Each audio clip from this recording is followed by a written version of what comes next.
Muy buenas, ¿cómo están ustedes? Hoy vamos a nuestra tercera clase, nuestra tercera actividad en conjunto, y hoy vamos a trabajar el tema de la evolución de los medios, cómo la visión de comunicación intermediada fue cambiando, fue transformándose sin dejar a un lado los aportes de cada uno de esos procesos de comunicación. Empecemos entonces con eso que hemos llamado la evolución de los medios. ¿Qué es esa evolución de los medios? Bueno, nosotros y la humanidad comenzó inicialmente, allá en la antigüedad, todavía no existía la escritura. Es cuando nace la escritura que nace la historia, porque la historia es el relato de los sucesos anteriores a través de un texto escrito. Perfecto. Entonces, primero nacen los libros, acto seguido va a nacer el cine. Antes del cine nace la fotografía, que no la tenemos en esa evolución. Después vendrá la radio, la televisión y finalmente los medios electrónicos. Bueno, vámonos entonces a nuestra segunda lámina y ahí sí empezamos nuestra historia. Inicialmente, una de las primeras civilizaciones que surgieron fue la civilización sumeria. ¿Qué es la civilización sumeria? Estamos hablando de Mesopotamia, aquella ciudad-estado, una ciudad-estado, es decir, que toda la ciudad era en sí un estado, como hoy sería Venezuela, Colombia, Ecuador. Bueno, era una sola ciudad, tenía el rango de estado, con su propio grupo gobernantes, su pueblo y su propia manera de producir. Esa primera civilización organizada fue la mesopotámica, allá en la antigua Sumeria, y esa cultura trajo elementos interesantes. Fíjense, los sumerios inventaron la rueda. Sí, la rueda. Sin la rueda no había carros, sin carros no había movimiento, por lo tanto la rueda fue trascendente, fue un invento que quedó. Pero además los sumerios inventaron una escritura, que eran como unas cuñitas, se llama, por ser como unas cuñitas, de esa de madera, se llama cuneiforme. Dependiendo si están hacia arriba, hacia abajo, hacia los lados, van transformándose en ideas, en la expresión de las ideas, más que la expresión de los sonidos.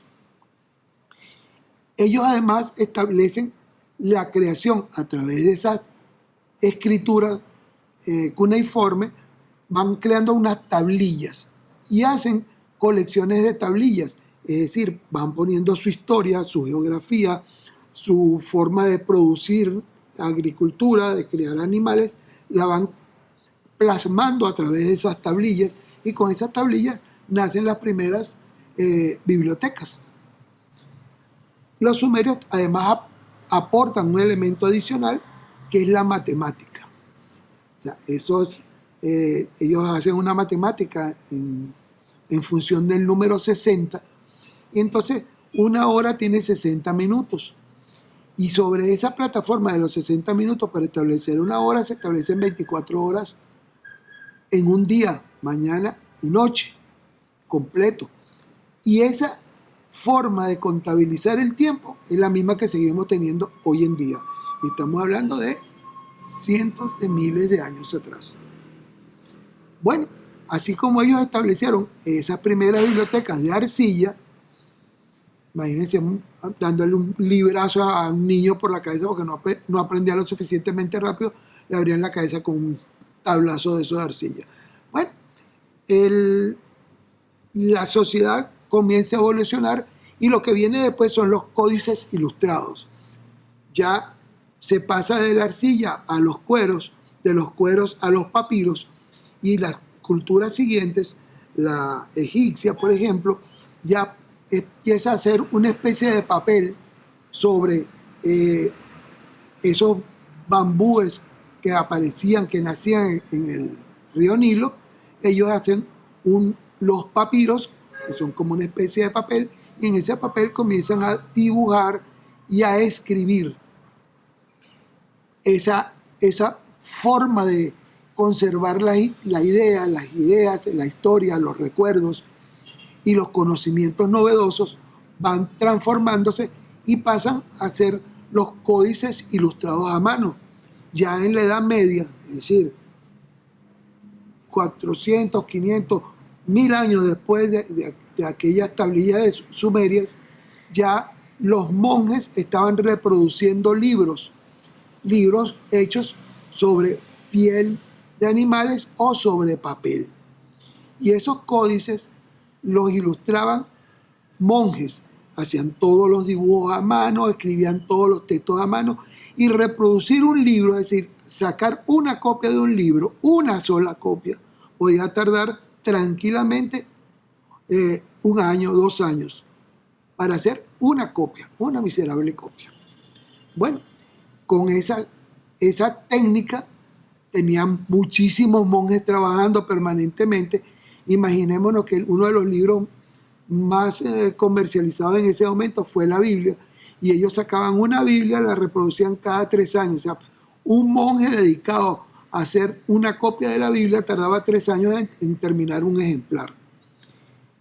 Esa técnica ilustradísima, con dibujos espectaculares y principalmente llenos de símbolos, se fue modificando, y hubo un señor allá a comienzos del siglo XV llamado Johann Gutenberg, que se dio cuenta que los chinos habían desarrollado un sistema para imprimir sobre papel. Los chinos lo llamaban los tipos móviles. Hacían las letras, los símbolos que ellos, propios de China, las esculpían en madera y iban pegando todos los bloquecitos uno al lado del otro, componían las ideas, componían los textos, los amarraban y después le echaban tinta y los pegaban sobre un papel. De esa manera, publicar un libro entonces era muchísimo más rápido. Gutenberg agarró perfectamente la idea y comenzó a convertir, en vez de madera, la madera se gastaba muy rápido a medida que iban haciendo impresiones, comenzó a hacer los tipos en plomo derretido. O sea, en cada una de las letras del alfabeto occidental la fue transformando en bloquecitos, igualito que los tacos con los que juegan nuestros niños, y fue haciendo los textos de esa manera. Y las imágenes las fue haciendo con una técnica de grabado en metal. Entonces se ponía el texto y se le ponía al lado la imagen que se quería grabar, se amarraba en una caja de madera, con 4 paredes de madera, con un mecate, se ponía en la imprenta, se le echaba la tinta, se bajaba y se imprimía. Y de esa manera lograban hacer 1000 Biblias en 3 meses. Imprimir 1000 Biblias en 3 meses. Viene la diferencia. Los monjes tardaban 3 años para hacer un ejemplar. En 3 meses podía producir 1000 ejemplares. La velocidad cambió y cambió el ritmo de la vida. Esa técnica de la imprenta se fue simplemente mejorando, fue evolucionando. Las imágenes fueron teniendo cada vez más sentido. Se fueron incorporando otras técnicas que fue inventando el ser humano hasta llegar a la imprenta de hoy, nuestros libros impresos. ¿Quién no ha tenido un libro en la mano? Todos hemos tenido 1, 2, cientos de libros en las manos. Con libros estudiamos desde que estábamos pequeñitos, y hoy en día, aunque los libros cada vez se han hecho un poquito más caros, tenemos muchísimos otros elementos impresos, ya no solamente con imprentas tipo Gutenberg, sino ya han evolucionado también las imprentas. Ahora tenemos una cosa que llamamos plotters, y podemos hacer con esos plotters imágenes del tamaño de una fachada de un edificio. ¿Nos imaginamos eso? Sí, nos lo imaginamos, porque ya estamos acostumbrados a ver autobuses disfrazados, es decir, totalmente vestidos con materiales salidos de los plotters. Y todo en nuestra vida se ha convertido en un continuo carrusel de imágenes. Perfecto. Ese proceso fue el inicial. De allí surgieron todos los materiales que en los últimos 500 años hemos tenido para leer, para guardar nuestra historia y para construir nuevos conocimientos. Después de 500 años en esa fiesta, haciendo libros y leyendo y tratando de evolucionar con imágenes impresas, surgió un invento nuevo. Ese invento vino de Francia y en 1820, podemos pasar a la siguiente lámina, y en 1820 surge un señor llamado Joseph Neff, ahí lo vemos, utilizando un desarrollo que 2 siglos atrás había establecido un señor llamado Leonardo da Vinci. ¿Le suena? El de la Mona Lisa. Bueno, ese mismo señor hizo una caja de madera gigantesca, cerrada por los 4 costados, y le dejó en una de las paredes un huequito. Él se metía dentro de la caja y a través del huequito entraba la luz. Eso se llamó la cámara oscura. Y ese rayito de luz hacía que en la pared del fondo se reprodujera la imagen de lo que estaba afuera al revés, es decir, patas para arriba. Y Leonardo simplemente la iba repasando con el lápiz y le daba, hacía un calco de la naturaleza en un lienzo que él pegaba en el fondo de la cámara oscura. Pues con esa técnica de la cámara oscura, Niche agarra y hace una versión mucho más pequeña, y utilizando los químicos que eran sensibles a la luz, monta unas láminas de metal sensibilizados, las pone en el fondo, así como Leonardo ponía el lienzo, pone la plancha de metal sensibilizada con los químicos, abre el obturador, es decir, abre el lente, deja entrar la imagen y surge lo que él llamó la heliografía.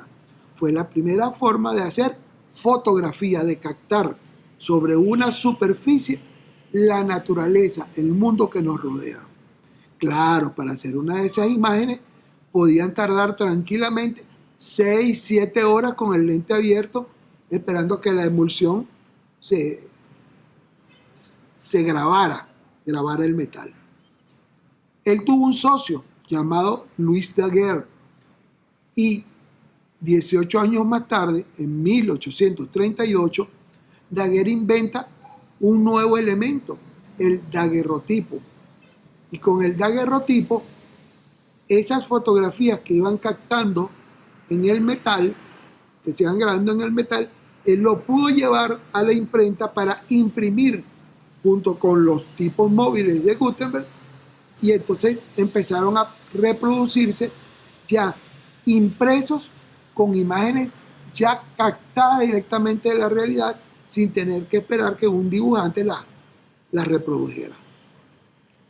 En apenas 3, 4 años después, otro señor, William Fox Talbot, inventa el calotipo. El calotipo es un nuevo añadido. La imagen que se capta ya no se capta sobre un material metálico, sino que esta vez se capta sobre una superficie de papel o de celuloide. Y en esa superficie de celuloide aparece la imagen en negativo, trabajada, proyectándole sobre esa imagen en negativo un rayo de luz blanca y colocando abajo un papel emulsionado, un papel sensibilizado. Se podía hacer de ese negativo varias copias en positivo. Fíjense, tardaron ¿qué? 40 años, no, 20 años, 21 años en hacer todo el proceso evolutivo, en transformar de una placa de metal de una sola vez a muchas copias ya que se podían hacer sobre papel. Y finalmente, 40 y pico de años después, un norteamericano llamado George Eastman desarrolla para esa misma cámara oscura, ya mucho más pequeña, ya más sistematizada, un rollo de papel sensible. Mete un rollo dentro de la cámara y la puede ir pasando lentamente con una palanquita y puede captar en ese rollo hasta 100 fotografías.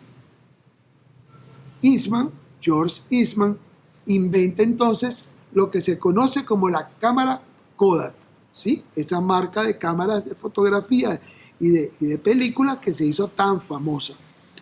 Gracias a esa cámara Kodak se popularizó lo que nosotros hoy conocemos como la fotografía tradicional.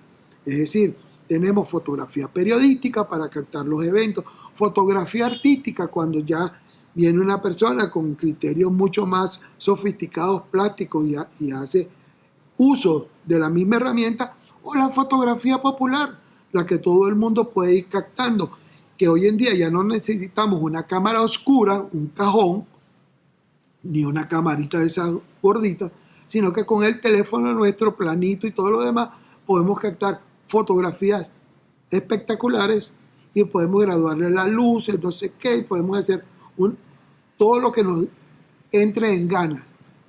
Y ese invento que hizo George Eastman para tener una fotografía que se pueda ir tomando en un solo rollo hasta 100 imágenes, pasamos al siguiente invento.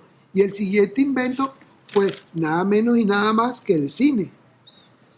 El cine nace inicialmente con los hermanos Griffith a finales del siglo XIX. Pero el contar una historia con esas imágenes ya no nace con los Griffith. Los Griffith simplemente ponían la cámara y captaban cualquier secuencia. La primera gran secuencia que ellos captan es la llegada del tren a la estación, que tarda un minuto, minuto y medio de llegar el tren a la estación. Se proyectaba dentro de unas carpas como de circo. Las primeras imágenes de ese cine eran muy divertidas porque siendo una pantalla pequeña, la gente salía despavorida pensando que el tren venía y se los iba a llevar por delante. Una locura. Yo me imagino a esa gente a principios del siglo XX, si lo hubiera visto la experiencia de hoy en día de los cines en 3D, mueren todos de un ataque cardíaco. No me cabe duda. Eso es lo que nos va estableciendo las diferencias y eso es lo que llamamos evolución. Bueno, le toca a un francés la responsabilidad de crear por primera vez a través de ese cine, de esas imágenes en movimiento, de esa fotografía en movimiento, es a quien le corresponde hacer las primeras historias inventadas, es decir, los primeros cuentos. Y el hombre fabrica, utiliza, crea, compra unos espacios y los convierte en los primeros estudios de cine. Y dentro de esos estudios de cine hizo películas fantásticas con damiselas caminando sobre la mano de un individuo o un cohete llegando a la luna y rompiéndole el ojo a la luna, que era de queso. Imaginen, todo eso lo hizo él dentro de su estudio de cinematografía. Y esa posibilidad de Méliès de contarnos historias, él la trabaja como si fuera el teatro, es decir, una plataforma donde los actores entran y salen como si fuera un teatro y la cámara está fija atrás, está totalmente fija. Y entonces ellos van trabajando, los actores entran, salen y van sucediéndose las historias. Ya eso fue a comienzos del siglo, 1902, 1903, hasta que 30 años después, un niño terrible de Hollywood, Orson Welles, hace la primera gran película ficcionada, ya no documentales, sino la primera película ficcionada, y genera el discurso visual al que estamos acostumbrados hoy en día. Los planos secuencias, los movimientos, las tomas desde arriba, las tomas desde abajo. Fíjense, él tuvo que, en el set de grabación, de filmación, mandó abrir huecos en el piso para meter al camarógrafo abajo en el hueco y hacer la toma desde allí para convertir al protagonista en un hombre superpoderoso. Eso lo llaman un contrapicado. El hombre desarrolla todo el lenguaje, incluyendo los enlaces visuales, los enlaces sonoros, y va construyendo todo el discurso cinematográfico que tenemos hoy en día. La fotografía era en blanco y negro, impecable, limpísima. Con la llegada del cine a color, comienzan a haber cambios, porque el color se convierte en un elemento simbólico y la imagen comienza a ser no solamente un elemento visual, sino una estructura discursiva que nos va a remontar a momentos o a deseos o a sentimientos o a emociones. Entonces, una pantalla que se convierte de repente todo en roja, en color rojo, es sangre, pero también puede ser pasión. Entonces, el cine comienza a ser otro discurso, un discurso mucho más emocional, mucho más sensible. De películas tenemos grandes saltos. Por ejemplo, en 1968, ahí tenemos una imagen de una película de Stanley Kubrick que se llamó 2001 Odisea del Espacio, donde se plantea que a través de unos monolitos, una cultura mucho más evolucionada va colocando esos monolitos en planetas donde hay vida para generar una transformación o una evolución de los seres que allí viven. Stanley Kubrick, con una visión muy crítica, pone al mono, el antecesor del ser humano, lo pone en el momento justo en que se transforma en ser humano. ¿Cuándo sucede eso?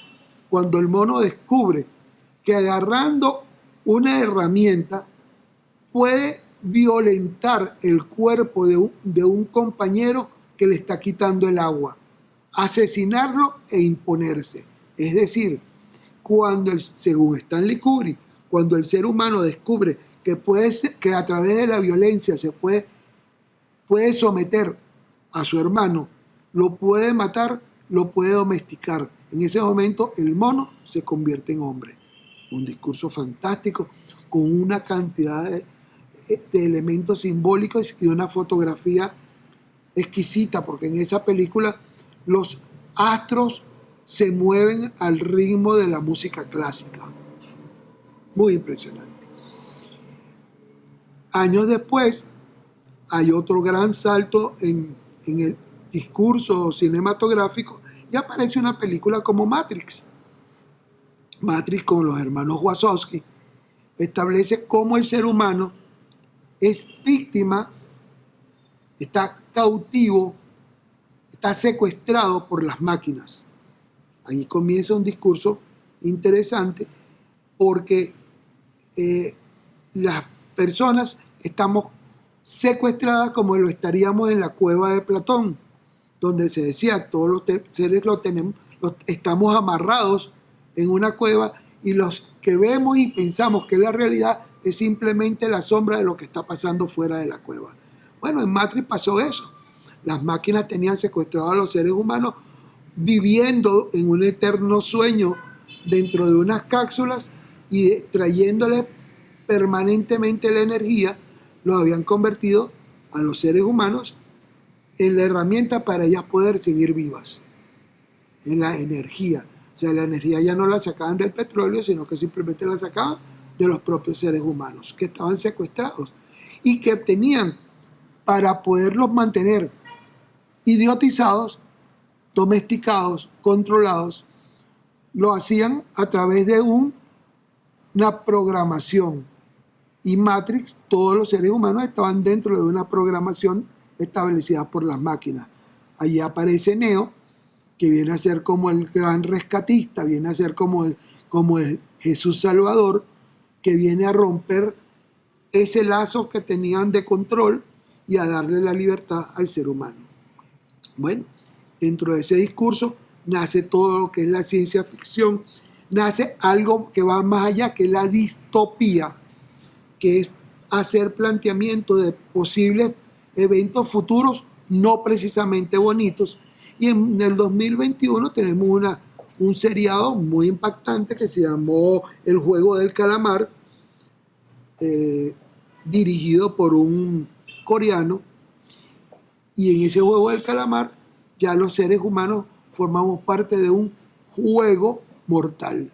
Claro, ese juego mortal, están los juegos del hambre, hay el precio del tiempo, y tenemos cualquier cantidad de películas que se van moviendo hasta llegar incluso a obras seriadas como Westworld, que es un mundo donde los robots controlan y personifican a la gente con un realismo tan grande, tan gigantesco, que va haciendo que las personas vayan siendo víctimas de esas computadoras, de esas máquinas.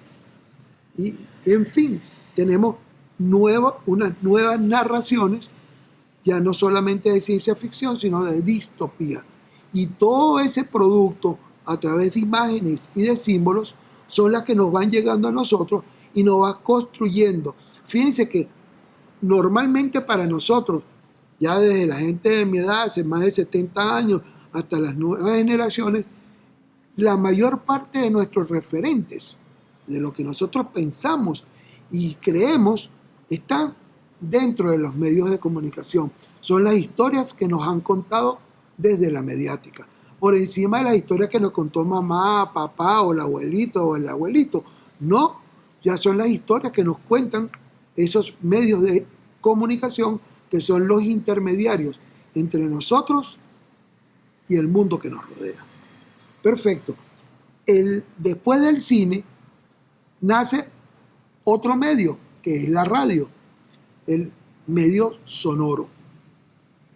La radio nace de la mano de Marconi en 1901, que lanza la primera señal de sonido sin cables, es decir, la primera señal de sonido a través del aire. Ya con Marconi se atraviesa incluso un espacio grandísimo de una ciudad a otra, y pronto ese invento va a crecer, se va a empezar a dinamizar. Habrán radios montadas en Inglaterra, en diferentes países de Europa, en Italia, en Francia. Y en Venezuela la radio llega en 1926, cuando estaba en el gobierno de Gómez, del general Gómez. Bueno, Gómez favorece a través de uno de sus sobrinos la creación de la primera emisora, se llamó Aire, así como ese micrófono que están viendo ahí en toda la esquinita. Bueno, Aire fue la primera emisora de radio en Venezuela y quebró por dos razones. Primero, porque económicamente no fue rentable, nadie le dio ni un centavito por el trabajo que estaban haciendo, y luego porque se relacionó directamente con un gobierno de turno, y todo medio que se relaciona con un gobierno muere cuando muere ese gobierno. Aquí ni siquiera tuvo que esperar que muriera el gobierno de Gómez, ni que muriera el general Gómez. Simplemente desapareció.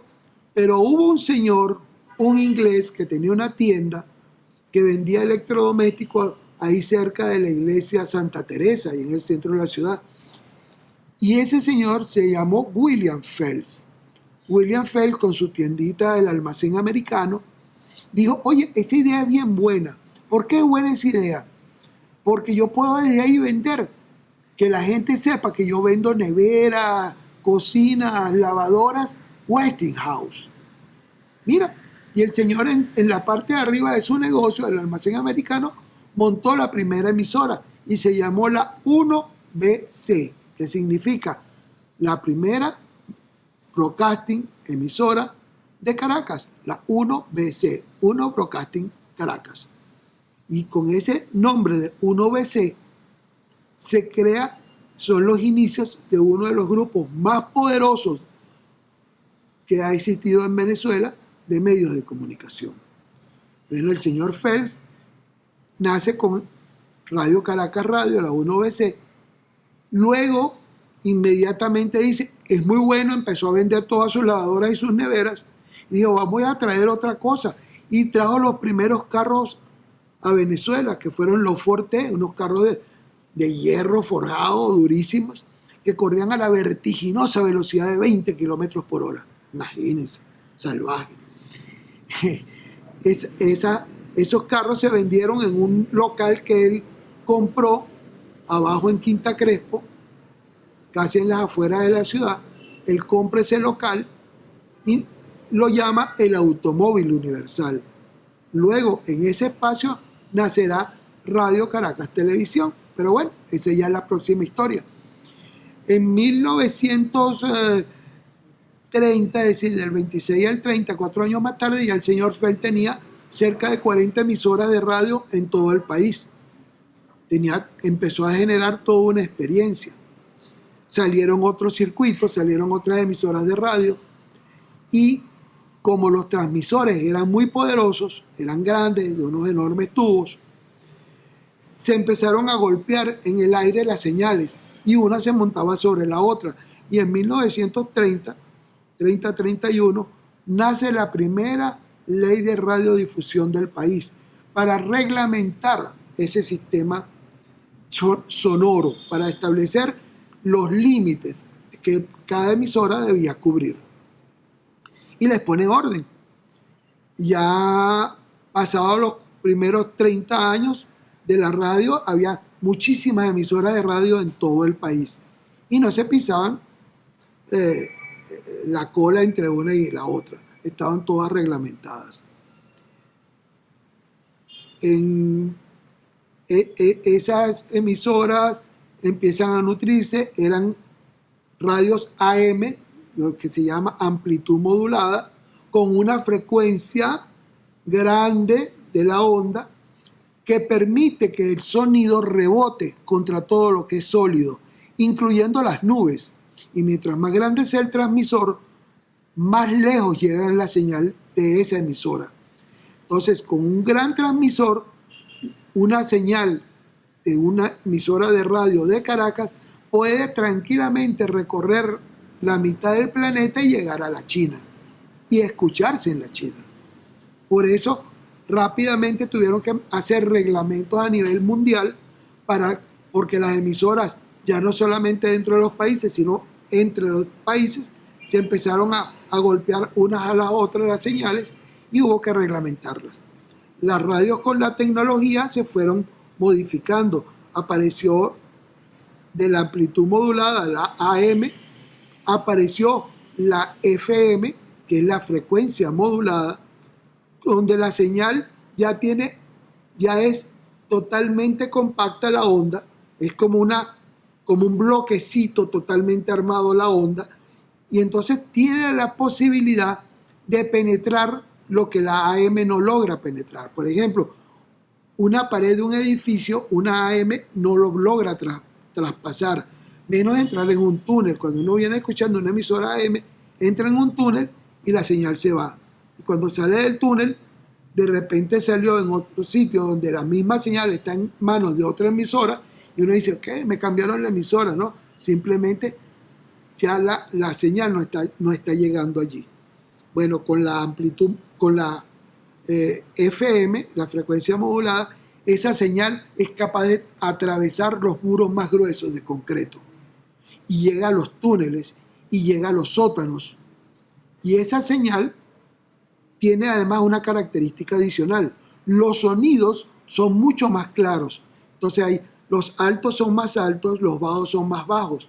Entonces lo que uno, por ejemplo, en un tema musical de Giordano, yo pongo Giordano porque yo soy viejo, que tenía muchos elementos adicionales, campanitas, maraquitas, una serie de elementos adicionales que en una señal de amplitud modulada no se escuchaban, en la frecuencia modulada sí se escuchan.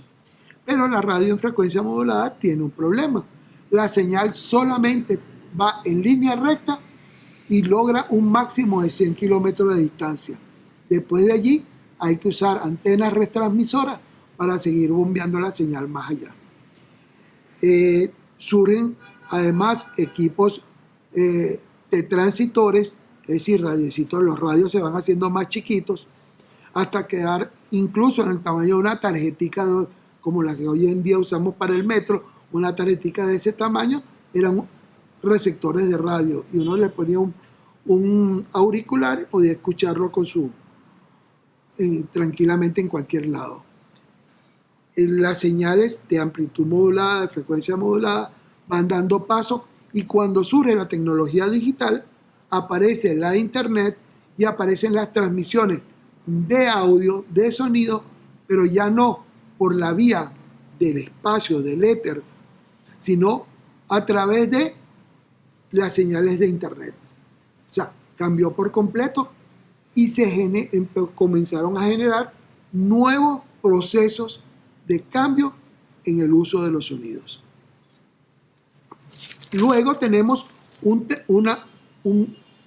penúltimo gran invento que fue la televisión. La televisión nace en los años, fíjense, la televisión como tal nace después del cine y antes que la radio. Pero como el mundo no estaba económicamente capacitado para resistir esa inversión de que la gente comprara un aparato de televisión, se le dio paso a la radio.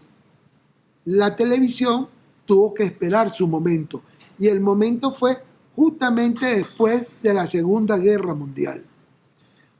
El mundo entró en dos grandes conflagraciones salvajes donde se murieron millones de personas, países quedaron en la ruina y luego con la reconstrucción después de los años 50 es que el mundo empieza a tener cierta holgura y la televisión puede entrar. ¿Y qué es la televisión?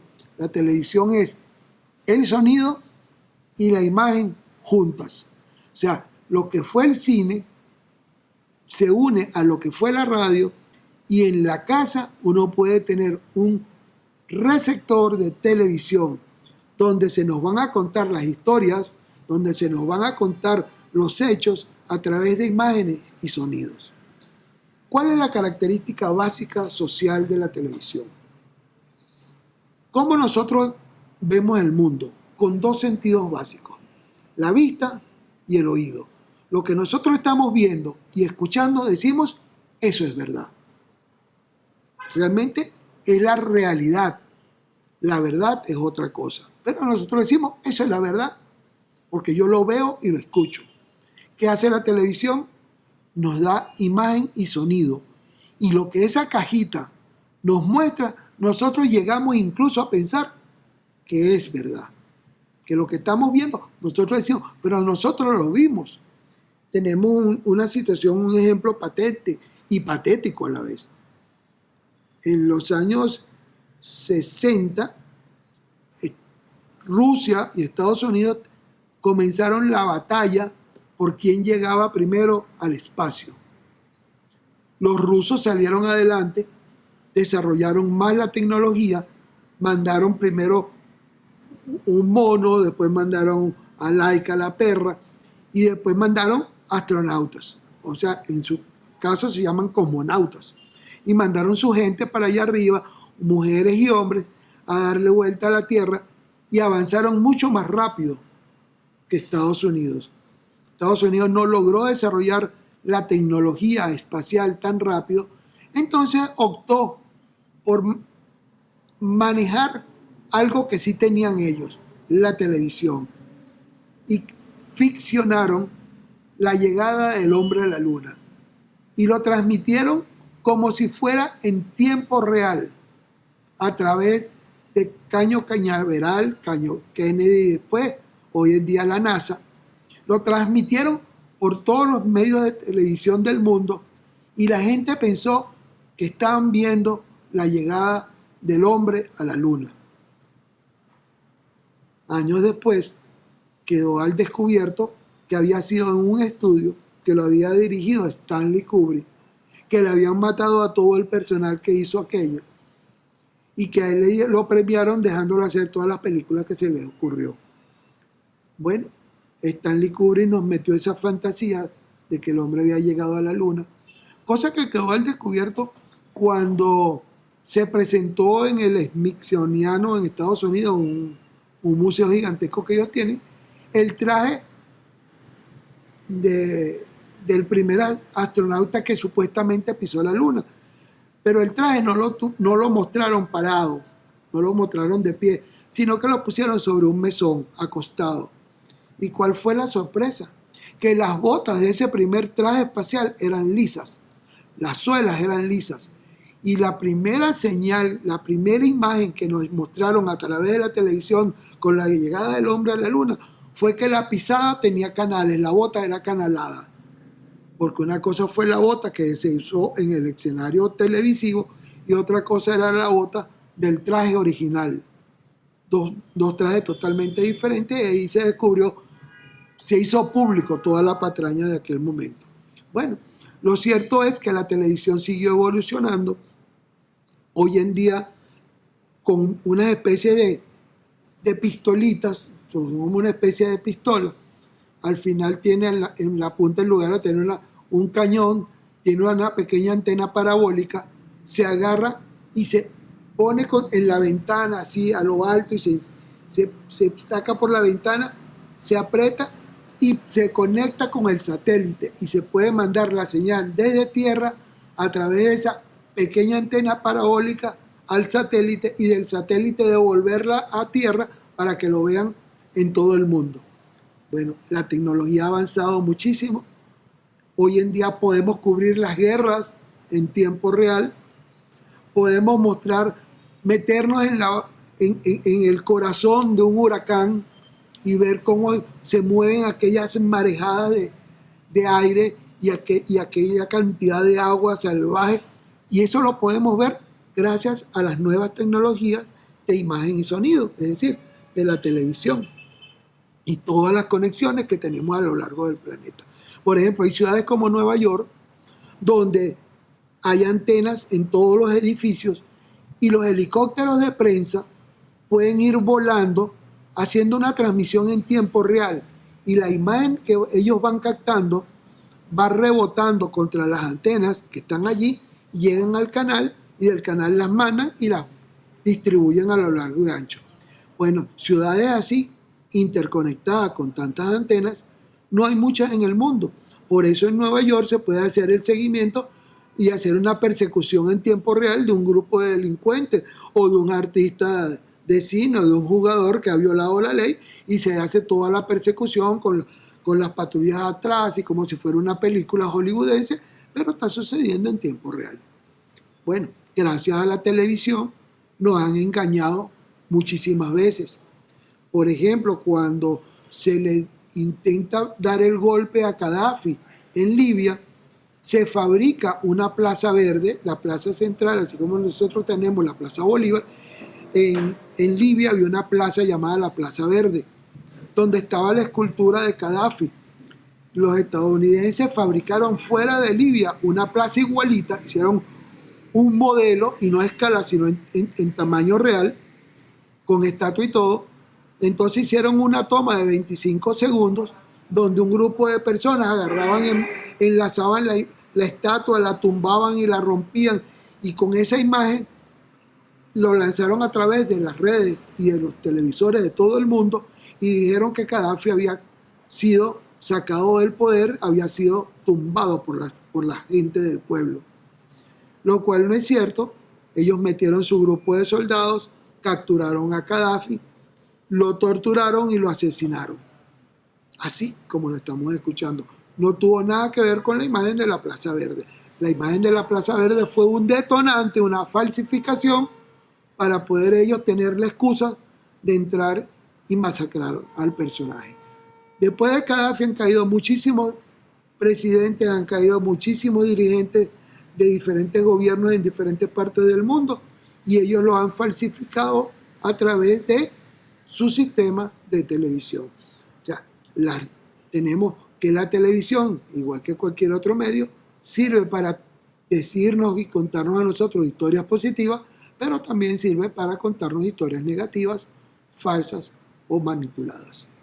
Finalmente, tenemos el último gran invento, es la Internet. Fíjense, nosotros estamos mostrando allí en 1954 el primer disco duro que surgió en el mundo. Eso que ustedes están viendo, ese señor, ese es el tamaño real. Y el disco duro es eso que está detrás de él. Ese disco duro pesaba 750 kilos y tenía la poderosa capacidad de manejar, 4 megabytes. 4 megabytes. Hoy ni un reloj tiene 4 megabytes. Hoy cualquier elemento en informática tiene gigabytes, tiene gigas en bruto y evidentemente los sistemas computarizados se han miniaturizado. Bueno, desde eso en el 56 llega en 1960 la ARPANET. La ARPANET fue un sistema militar de transmisión de información a través de cables de cobre. Ese sistema de transmisión fue el inicio de Internet. Los científicos eran todos militares, eran todos dedicados a instrumentos bélicos. Pero entre los científicos que estaban allí trabajando, habían civiles. Y los civiles, viendo que era un sistema bien versátil, empezaron a intercambiar de una oficina a otra, desde chismes, chistes, novelas, hasta recetas de cocina. Y cuando vinieron a ver, se les había escapado el ARPANET, el arma militar, y se había empezado a popularizar. Y mucha gente empezó a meterse en la intranet, y es porque la vía digital, el Internet, trabaja con cada una de las máquinas que se van encendiendo. Cada computadora, cada tablet, cada teléfono por donde nosotros recibimos Internet forma parte de la gran autopista en que está interconectado el mundo. Es decir, cuando nosotros estamos trabajando con nuestro teléfono celular, como mi vecina acá que está trabajando con su celular, que es su teléfono, no solamente está mandando lo que ella está haciendo, no, su teléfono está sirviendo para que millones de mensajes encriptados utilizan su telefonito como parte de esta cadena. Estamos en el metro, estamos en la buseta viendo Facebook o muriéndonos de la risa con un video en TikTok, y nuestro teléfono está sirviendo en ese momento para que millones de otras informaciones pasen y son invisibles para nuestro ojo. Pero nuestro telefonito, nuestra computadora de mesa, nuestra laptop sirven perfectamente como parte de esa superautopista de la información. Como estamos viendo, esta evolución de los medios dice dos cosas. Primero, que en una evolución no se mueren los otros medios, simplemente coexisten y se van modificando. Y tanto se han modificado los medios, como diría Marshall McLuhan, un especialista en comunicación canadiense que murió hace unos pocos días. Marshall McLuhan decía que a cada nuevo medio de comunicación es una extensión de uno de nuestros sentidos. Así como la radio fue la extensión de nuestro oído y la televisión es la extensión de nuestro ojo y de nuestro oído, y la Internet es además la extensión de nuestros dedos, de nuestras manos y de nuestro ser y de nuestro intelecto que empieza a navegar por allí, los medios también nos han hecho transformarnos a los seres humanos. Y ahí tenemos el resumen de esta conversación. Primero tenemos al mono, el original, que él soñaba con el alimento, él soñaba con una mano de cambur o de plátano. Luego, cuando nacen los primeros hombres de la prehistoria, ya su sueño ya no solamente eran los cambures del mono, ya empezó a soñar con todas las frutas y los elementos que estaban a su alrededor que él podía capturar, que él podía agarrar. No solamente cambures, sino las papas o cazar un animal. Y entonces fue haciéndose mucho más amplia su dieta, pero también fue transformándose, incluso su posición, su cuerpo se fue transformando. Y lo que era un cuerpo herbívoro de dientes pequeños para triturar las frutas y los vegetales, se fue cambiando y se fue convirtiendo en mucho más fuerte. Nos fueron creciendo los caninos, como a los perritos o todos los animales carnívoros, nos fueron creciendo los caninos para poder desgarrar la carne. Y ya en ese momento el ser humano, ese tercero que estamos viendo allí, que ya es un cazador. Y ese cazador comienza a plasmar, a vivir en grupo, a ser gregario, a vivir en cuevas, y en esas cuevas va dejando su rastro con los tizones, con los pedazos de carbón que quedan de las hogueras que le daban calor y que después le permitieron cocinar la carne de las presas que cazaba. Fue dejando su historia grabada con ilustraciones, con dibujos en esas paredes. Y esas paredes fueron convirtiéndose en escuela para sus hijos, para enseñarles, mira, un mamut se caza de esta manera. Se necesita un grupo grande de nosotros con unas varas grandes que podamos ir empujando al animal que nos puede atacar y pisarnos muertos de la risa, pero nosotros somos más inteligentes y lo atacamos en grupo, como atacaría un grupo de perros salvajes, de coyotes o de tigres o de leonas. Bueno, igualito, y nosotros enseñamos a nuestros hijos a eso, y lo enseñamos a través de las imágenes que fuimos creando a través en cada uno de los sitios donde fuimos viviendo. Esas imágenes se fueron transformando y pasaron a ser los muros de las tumbas egipcias o de los templos sumerios, y así se fue acrecentando, y en todas partes del mundo las imágenes fueron transformándose en el pensamiento, en el recuerdo y en la visión de futuro de los seres humanos. Esos seres humanos que se enderezaron, cabalgaron y comenzaron a construir sus rebaños, pero además a construir una sociedad que se fue encerrando entre muros y fue creando barreras contra la naturaleza que los rodeaba, se fue separando de esa naturaleza y fue sintiendo que él era el Adán, el que le ponía el nombre a los animales y a los árboles y a las plantas, y fue sintiéndose que él era el dueño. Pero resulta que dentro de ese mismo grupo fueron surgiendo humanos que se fueron sintiendo más fuertes, fueron construyendo el poder de las armas y fueron dominando y domesticando a los otros seres humanos. Y esos seres humanos que ya caminábamos erectos, nos fuimos doblando, nos fuimos doblegando ante el peso de la sociedad y fuimos pensando ya en la producción industrializada. Y esa producción industrializada nos llevó a los centros comerciales y a depender de esos productos que ya nosotros no cazábamos, ya nosotros no los producíamos, sino que nos los traen enlatados y listos para consumir. Y nos convertimos en nuevos esclavos de esa sociedad que nos constriñe y nos obliga a trabajar para vender nuestra fuerza de trabajo. Y finalmente, al final de esa escala evolutiva, tenemos al ser humano pegado en una computadora, seguimos desnudos y ahora presos en nuestras casas, amarrados a una computadora, domesticados y convencidos de que el mundo es lo que vemos a través de ella.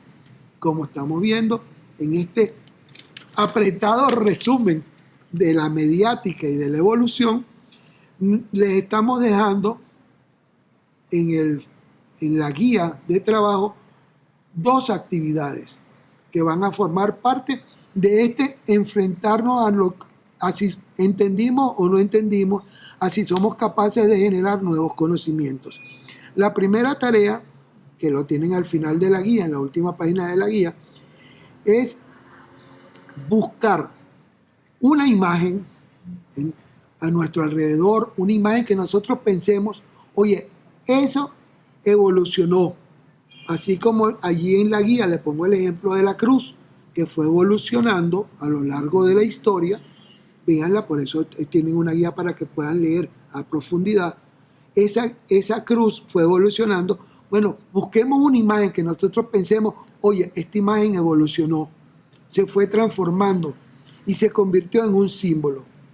Entonces, nosotros vamos a agarrar esa imagen, vamos a analizarla, vamos a ver cómo evolucionó y vamos a hacer un pequeño texto sobre esa reflexión que nosotros hacemos sobre esa imagen. Fíjense, ahí ya no le sirve la inteligencia artificial. No, esto es una tarea que ustedes simplemente deben hacer pensando en lo simbólico, en el valor de transmisión cultural de una imagen y van a hacer su análisis desde ustedes. Cualquier análisis es válido. Lo importante es que ustedes utilicen el pensamiento y la capacidad analítica de su cerebro.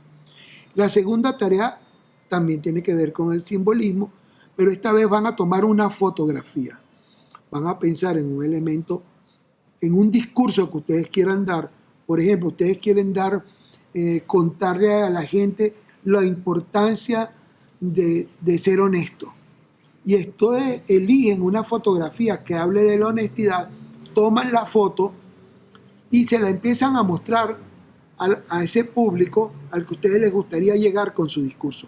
No le explican nada, simplemente le ponen la fotografía y que la gente les diga qué ven en esa fotografía. Y esos testimonios que va a dar la gente sobre su fotografía, ustedes lo van a recopilar y después van a hacer un trabajito escrito con las diferentes visiones que la gente tuvo sobre su foto y usted va a explicar qué era lo que usted quería transmitir con su foto, si lo logró o no lo logró. Eso tampoco lo puede hacer la inteligencia artificial. Entonces, esa es nuestra tarea de hoy. Ver cómo pudimos nosotros entender la evolución de los medios y la evolución de las imágenes para la construcción de discursos positivos, constructivos, que nos transformen la vida a cada uno de nosotros. Dentro de un ratico vamos a una conversación cara a cara y nos veremos la próxima semana en la siguiente participación conjunta de ustedes y nosotros. Gracias.